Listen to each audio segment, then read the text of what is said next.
बेदर्द निकले सैया मुझको रुला गए, बेदर्द निकले सैया मुझको रुला गए।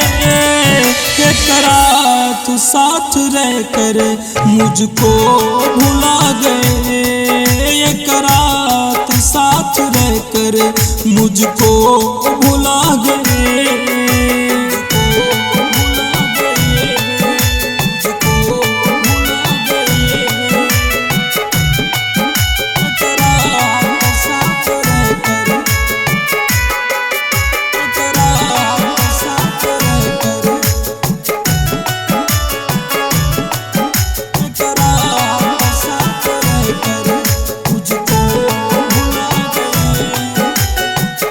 कर कर मना सकी पिताजी से हाड़ी में, लड़का शरीफ नहीं है तिनका इसकी दाढ़ी में, तिनका इसकी दाढ़ी में।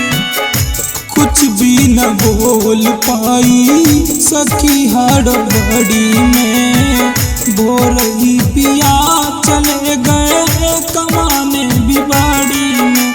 पकड़ा के हमको तकिया हो,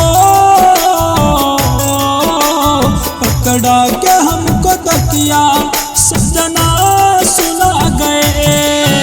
एकरा तो साथ रह कर मुझको भुला गए, एकरा तो साथ रह कर मुझको भुला गए।